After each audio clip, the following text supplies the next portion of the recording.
조지밀러는 기도하면 필요한 모든 것들을 하나님께서 채워주십니다. 길 가던 사람이 고아원이 있는 것을 보고, 내가 마침 이 돈을 어디에다가 자선할까 생각했는데 오늘 이곳에 오게 되었습니다. 이것을 하나님께 드립니다 라고 이야기합니다. 그때마다 필요한 것을 하나님께서 채워주셨다라는 것입니다. 바로 조지밀러는 기도의 사람이었습니다. 기도했기 때문에 기도의 열매를 많이 맺었던 것입니다. 하나님을 믿지 않는 사람들은 하나님께 기도할 수 없습니다. 왜냐하면 하나님을 모르고 하나님과의 관계가 없기 때문입니다. 저희 딸이 저에게 필요한 것이 있을 때 요청을 합니다. 그러면 제가 필요한 것을 줍니다. 왜냐하면 관계가 되기 때문입니다. 그런데 모르는 아이들이 저에게 무엇을 달라고 요구하면 저는 주지 않습니다. 왜냐하면 관계가 되지 않기 때문입니다. 기도는 바로 그런 것입니다. 하나님은 우리의 아버지십니다. 그러면 우리가 필요한 것을 기도하면 하나님께서는 우리에게 가장 좋은 것으로 가장 좋은 때 응답해 주십니다. 그것이 바로 기도입니다. 기도는 기독교의 핵심입니다. 그리고 성도의 특권이며 의무입니다. 기도를 하지 않는 그러한 성도들은 없지만 또 기도를 잘하는 성도들도 많지는 않습니다. 기도에 부담감을 갖고 기도에 갈망하는 그러한 우리 성도들 되시기를 주님의 이름으로 축복드립니다. 물고기는 물을 떠나서는 살 수 없습니다. 사람은 공기를 마시지 않고서는 살 수 없습니다. 즉 성도들은 기도하지 않으면 살아갈 수 없다라는 그러한 말씀입니다. 오늘 말씀을 듣는 우리 모든 성도들은 믿음의 계절 이 가을에 기도함으로 기도의 열매를, 기도의 응답을 많이 얻는 우리 모든 성도들 되시기를 주님의 이름으로 축복드립니다. 그렇다면 믿음의 계절, 기도의 열매를 맺기 위해서 하나님께서는 우리에게 첫 번째로 나를 부르라 말씀하고 있습니다. 아까 읽었던 본문 말씀 15절 말씀 보면 환난 날에 나를 부르라 말씀하십니다. 하나님께서는 오늘 시편 50편 말씀에 그 전에 감사의 제사를 드리고 예배를 드리고 그리고 환난 날에 나를 부르라 말씀합니다. 마음을 동반한 진정한 예배와 진정한 제사를 드린 자들은 환난 날에 하나님께 기도한다는 것입니다. 환난 날이란 히브리어로 어려울 때라는 그러한 뜻입니다. 환난을 당할 때, 어려울 때 하나님께 기도해라 라는 그러한 말씀입니다. 세상을 살아가는 우리들은 어려움을 당하지 않는 사람은 없습니다. 모든 사람들이 다 살아가면서 한두 가지의 어려움은 겪게 됩니다. 물질의 어려움, 관계의 어려움, 건강의 어려움, 어떠한 어려움이 있는지 다 어려움을 겪게 됩니다. 그러므로 모든 사람이 다 기도하는 그런 것이 필요하다라는 말씀입니다. 하나님께 기도하는 성도들은 가장 지혜로운 성도들입니다. 겸손하게 무릎 꿇고 부르짖는 것은 바로 축복입니다. 기도하는 외적인 모습이나 태도보다도 더 중요한 것은 바로 마음입니다. 무릎 꿇고 기도하냐, 아니면 서서 기도하냐, 어떻게 기도하냐, 기도의 방법보다는, 기도의 모습보다는 우리의 마음이 중요하다라는 것입니다.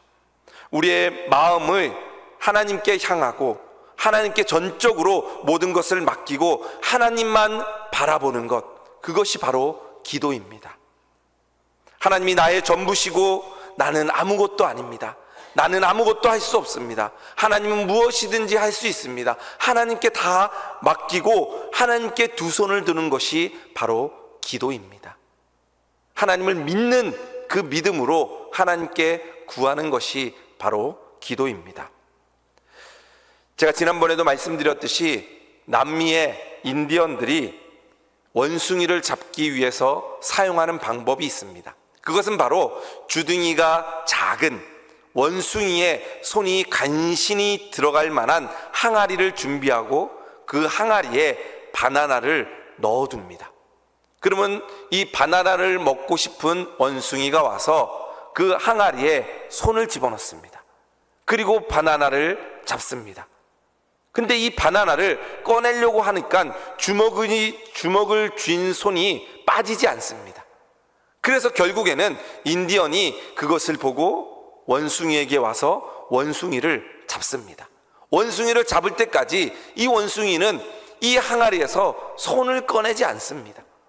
왜냐하면 이 바나나가 탐나기 때문입니다. 그래서 결국에는 자신의 목숨을 잃어버리는 것입니다. 저는 기도가 그런 것이라고 생각합니다. 우리가 세상을 살아가면서 힘들고 어려울 때 세상에 좋아 보이는 것, 세상에 원하는 것을 우리는 움켜쥡니다. 그런데 하나님께서는 이것을 놓고 하나님을 향해서 손을 뻗어라 라고 이야기합니다. 그것이 바로 기도입니다. 세상의 것을 놔야지 하나님께 손을 뻗을 수 있습니다. 그런데 우리는 세상의 것, 내가 좋아하는 것을 잡고 있으니까 하나님께 기도하지 않는 겁니다. 물질을 잡고 있다든지 세상에 무엇을 잡고 있기 때문에 그 손을 놓지 못하는 겁니다. 그러다가 결국 우리는 어려움에 빠지고 죽게 되는 겁니다. 이것을 놓아야지 기도할 수 있습니다. 내가 원하는 것, 또 내가 좋아하는 것, 그것을 내려놓는 것, 그리고 하나님을 바라보는 것, 그것이 바로 기도입니다. 우리를 하나님께 불순종하게 만드는 것은 바로 항아리 속의 바나나입니다. 여러분들이 좋아하는 것이 무엇이 있습니까? 세상에 좋아하는 것이 무엇이 있습니까? 그것이 하나님을 멀리하게 합니다. TV가 좋으신 분들은 TV를 보다 보니까 하나님을 가까이 하는 것이 멀어집니다. 여행을 좋아하는 분들은 여행을 잡고 있다 보니까 주일날 예배드리지 못하고 여행을 갑니다. 골프를 좋아하는 분들도 주말에 골프를 치러 가다 보니까 하나님을 멀리하는 겁니다. 그래서 주일날 장로님이 골프 치고 갔다가 홀인원 됐는데도 그것을 말을 못하니까 병이 든다고 이야기를 합니다. 좋은 것을 잡고 있기 때문에 하나님을 바라보지 못하는 겁니다. 우리가 아브라함을 잘 알고 있습니다. 아브라함이 가장 사랑했던 그 아들 이삭이 있습니다. 아브라함은 그 이삭을 잡지 않았습니다. 그 이삭을 놓게 됩니다. 하나님께서 너의 사랑하는 아들 이삭을 나에게 바쳐라 말씀하실 때 아브라함은 이 이삭을 놓고 하나님께 바치게 됩니다. 그러니까 하나님은 그 아브라함을 기쁘게 보시고 믿음의 조상으로 삼아주신 것입니다. 그 아들을 놓고 하나님께 기도할 때 하나님은 가장 좋은 것으로 아브라함에게 은혜를 베풀어 주십니다. 우리 오늘 살아가는 우리 성도님들, 믿음의 계절에 우리가 가장 세상에서 그 좋아하는 것들을 놓고 하나님께 기도하는 우리 성도들 되시기를 주님의 이름으로 축복드립니다. 그러므로 많은 이 믿음의 계절에 기도의 열매를 맺는 우리 성도들 되시기를 주님의 이름으로 축복드립니다. 두 번째, 믿음의 계절에 기도의 열매를 맺기 위해서는 너를 건지리라 하나님께서는 말씀하고 있습니다. 오늘 본문 15절 말씀에 보면 환난 날에 나를 부르라 그러면 내가 너를 건지리라 이야기합니다. 기도의 열매는 하나님께서 건져주시는 것입니다. 하나님은 성도들이 어떠한 상황에 처해 있든지 건지시고 도와주시는 분이십니다. 환난과 죄악과 어둠과 고통과 질병과 가난과 슬픔과 절망과 우울증과 무기력증과 미움과 저주와 이 모든 것들에서 건져주시는 분이 바로 하나님이십니다. 가장 좋은 것을 우리들에게 허락해 주시는 분이 바로 하나님이십니다. 하나님은 죄를 묻거나 보복하지 않으십니다. 멸시하거나 부끄러움을 우리들에게 주지 않습니다. 부르짖는 그 순간 하나님께서는 우리들을 건져 주십니다. 우리 인간은 사랑과 능력이 부족하기 때문에 누구를 건질 능력이 없습니다. 그러나 하나님은 전지전능하신 하나님이시기 때문에 하나님은 우리를 언제 어느 순간이든지 부르짖으면 도와주실 수 있는 분이, 우리를 건지시는 분이 바로 하나님이십니다. 하나님은 불가능이 없으십니다. 그래서 하나님을 믿고 그분께 부르짖는 것이 바로 기도입니다. 그래서 우리가 기도할 분은 하나님밖에 없습니다. 우리가 의지할 분은 하나님밖에 없습니다. 하나님만이 우리를 죄와 지옥에서 건져주시고 구원하여 주시며 천국 백성으로 삼아주시는 것입니다. 그래서 예수님을 믿는 것이 가장 큰 행복입니다. 어느 조미료를 만드는 회사가 있었습니다. 어느 날 이 조미료 회사의 매출이 떨어지게 되었습니다. 그래서 이 회사에서 긴급회의를 열었습니다. 어떻게 하면 매출을 올릴 수 있을까? 그래서 많은 임원들이 모여서 아이디어를 짰는데 좋은 내용이 나오지 않았습니다. 그때 말단 직원 한 명이 이야기를 합니다. 좋은 의견이 있는데 매출을 올리기 위해서 다른 것을 하는 것이 아니라 조미료 뚜껑에 그 구멍을 2배로 늘리면 매출을 올릴 수 있습니다. 새로운 아이디어였습니다. 다른 사람들은 어떻게 하면 이걸 매출을 올릴 수 있을까 여러 방법을 찾았지만 이 사람은 조미료의 그 뚜껑에 있는 구멍을 2배로 넓히면 매출을 올릴 수 있습니다 이야기합니다. 생각을 전환한 겁니다. 그래서 이 사람의 의견대로 조미료의 뚜껑에 그 구멍을 2배로 넓혔습니다. 그랬더니 사람들이 조미료를 넣을 때 더 많이 넣게 되고, 그리고 조미료의 매출이 올라갔다라는 것입니다. 우리는 생각을 바꾸어야 됩니다. 우리가 하나님을 믿을 때 하나님이 나를 어떻게 도와주실까, 더 큰 은혜를 받을까, 어떻게 하면 은혜를 받을까라고 생각만 합니다. 하나님이 주실 것만 생각을 하고 있습니다. 마치 어떻게 하면 돈을 많이 벌고 매출을 올릴까 생각하는 그 임원들의 생각과 같습니다. 그런데 생각을 조금 바꿔서 어떻게 하면 하나님을 더 기쁘게 하실 수 있을까, 어떻게 하면 하나님께 더 큰 영광을 돌릴 수 있을까라고 생각을 바꾸게 되면 하나님을 기쁘시게 하고 하나님께 더 많은 영광을 돌리면 하나님께서는 기분이 더 좋으시기 때문에 우리들에게 더 큰 은혜와 더 큰 축복을 내려주실 줄로 믿습니다. 우리가 기쁜 마음으로 하나님께 영광 돌리며 더 많은 것으로 하나님께 기도하고 봉사하고 헌신하고 충성하고 하나님을 기쁘시게 해드리면 하나님께서는 더 큰 은혜와 축복을 내려주실 줄로 믿습니다. 자녀를 키우다 보면 용돈을 주게 됩니다. 보통 한 달에 얼마 용돈을 정해둡니다. 뭐 한 달에 10,000원이라고 정했다고 치면 한 달에 10,000원씩 날짜마다 줍니다. 근데 말을 안 들으면, 자녀가 말을 안 들으면 이 10,000원 주는 것도 돈이 아까워서가 아니라 주기 싫습니다. 왜냐하면 자녀라도 말을 안 들으면 믿기 때문입니다. 근데 이 자녀가 공부도 열심히 합니다. 부모님을 열심히 도와서 집안일도 열심히 도와줍니다. 인사도 잘하고 하는 일마다 다 열심히 합니다. 그러면 10,000원 용돈 줄 때 조금 더 줄 수 있는 것이 바로 부모의 마음입니다. 용돈을 더 달라고 떼쓰는 아이가 되는 것이 아니라 부모님이 기뻐하시는 것이 무엇인지를 알고 그대로 행하면 더 많은 축복과 용돈을 받게 되는 겁니다. 그것이 바로 하나님께 우리가 드리는 그러한 기도와 예배와 헌신이 되기를 주님의 이름으로 축복드립니다. 기도의 계절 더 많은 은혜와 축복을 받으시기 원하십니까? 더 열심히 기도하고 하나님께 헌신하는 우리 성도를 되어서 이 믿음의 계절 가을에 기도의 열매를 주렁주렁 맺는 우리 성도들 되시기를 주님의 이름으로 축복드립니다.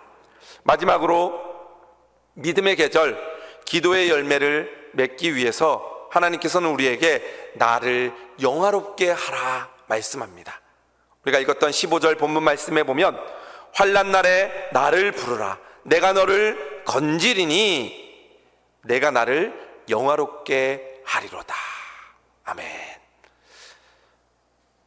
최고의 축복과 영광의 선언입니다. 내가 나를 영화롭게 하리로다. 하나님은 우리를 통해서 영화롭게 되시기를 기뻐하십니다. 영화의 뜻은 몸이 귀하게 되어서 이름이 세상에 빛난다 라는 뜻이 바로 영화입니다. 하나님은 우리 때문에 세상에 그 하나님의 이름이 빛나고 하나님의 이름이 높아지기를 원하십니다. 하나님을 영화롭게 하는 것이 성도들에게 있어서 가장 큰 축복입니다.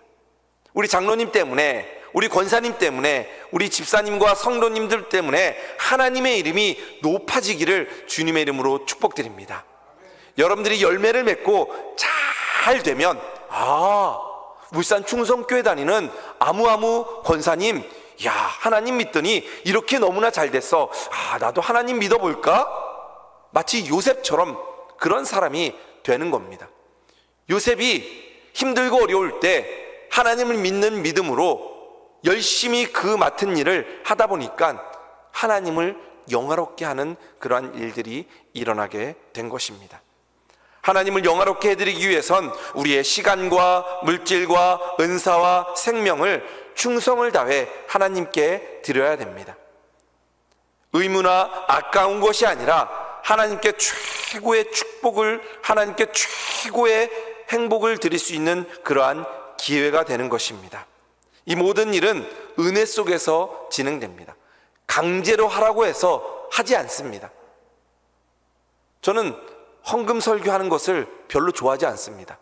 왜냐하면 성도들도 좋아하지 않기 때문입니다. 성도들이, 목사님들이 하는 헌금 설교 들으면 또 헌금하라는 얘기구나 라고 생각하기 때문에 좋아하지 않습니다. 그런데 은혜를 받으면 헌금하지 말라 그래도 저절로 하게 됩니다. 왜냐하면 은혜 받은 것이 있기 때문에 더 드리고 싶은 마음입니다. 우리가 부모님을 섬길 때 부모님께 받은 은혜가 너무나 많습니다. 나를 위해서 이렇게 수고해 주시고 헌신해 주셨습니다. 그러면 자녀들이 명절 때마다 또 시간이 될 때마다 용돈을 드리는 겁니다. 자기가 더 드리고 싶지만 드릴 수 없는 마음에 안타까워하는 마음이 바로 우리가 하나님께 드리는 그러한 마음인 줄로 믿습니다. 은혜 받은 사람, 하나님께 더 큰 은혜를 받은 사람, 그 사람이 바로 하나님께 물질로도 헌신하는 그러한 사람들입니다. 보석상을 운영하는 한 부자가 있었습니다. 유럽을 여행하는 중에 진귀한 보석을 발견하게 됩니다. 그런데 그 보석을 보니까 흠집이 있었습니다. 그래서 이 보석을 살까 말까 하다가 그 주인과 협상을 해서 가격을 좀 낮게 주고 이 보석을 사게 됩니다. 그리고 이 보석을 어떻게 하면 값진 보석으로 만들까 고민합니다. 그러다가 그 흠집 나 있는 그 흠집에다가 더 흠집을 내서 아름다운 장미를 새겨 넣었습니다. 그랬더니 그 흠집이 이제는 보이지 않고 그 보석 안에 아름다운 장미 그림이 보였습니다. 그러자 이 보석은 더 값진 보석으로 빛나게 되었습니다. 예전에는 흠집이었으면 이제는 그 흠집이 아니라 보석에 빛나는 그러한 장미의 그림이 되었다라는 것입니다. 그래서 본인이 샀던 돈보다 100배나 많은 돈을 받고 이 보석을 팔아서 많은 돈을 벌었다는 그러한 이야기입니다. 우리는 흠이 많은 사람들입니다. 연약한 사람들입니다. 그래서 우리는 이 세상을 살아갈 때 힘들고 어렵게 살아갈 수밖에 없습니다. 그러나 우리가 믿는 하나님은 그 연약함을 통해서 우리를 강하게 만들어 주시고 더 큰 은혜와 축복을 내려 주실 줄로 믿습니다. 흠이 있고 연약한 곳에 하나님이 함께 하시면 그 약함을 통하여 강하신 하나님이 우리를 붙들어 주실 줄로 믿습니다. 약할 때 강함이 되는 것이 바로 하나님의 능력입니다. 기도는 내가 약합니다, 내가 할 수 없습니다 라는 사람이 하는 것이 기도입니다. 내가 다 할 수 있는데, 내가 전지전능한 사람인데, 이런 사람들은 기도하지 않습니다. 자기의 힘을 믿습니다. 자기가 가지고 있는 것을 믿게 됩니다. 그런 사람들은 하나님의 도움을 받지 못합니다. 그러나 내가 부족하고 내가 연약하지만 하나님, 이 흠집 많은 이 인생 가운데 하나님 함께하여 주옵소서. 기도하는 성도들 가운데 그 흠이 가장 아름다운 그러한 그림으로, 보석으로 빛나게 되는 우리의 인생이 될 줄로 믿습니다. 어려울 때 포기하거나 울거나 좌절하지 말고 기도함으로 하나님을 영화롭게 하는, 그래서 하나님의 이름을 높이는 우리 성도들 되시기를 주님의 이름으로 축복드립니다. 말씀을 정리하겠습니다. 가을은 믿음의 계절입니다. 믿음의 계절에는 열매를 맺어야 합니다. 우리가 맺어야 될 열매는 바로 기도의 열매입니다. 기도하는 우리 성도들에게 하나님께서 환난 날에 부르짖는 기도를 통해서 많은 은혜와 축복을 허락해 주실 줄로 믿습니다. 그리고 모든 어려움 가운데서 우리 성도들을 건져 주실 줄로 믿습니다. 그래서 우리의 약함과 우리 어려움 가운데 더 하나님을 영화롭게 하는 우리 성도들 됨으로 이 가을 믿음의 계절에 기도의 열매를 더 풍성히 맺는 우리 울산 충성교회 성도들 되기를 주님의 이름으로 축복드립니다.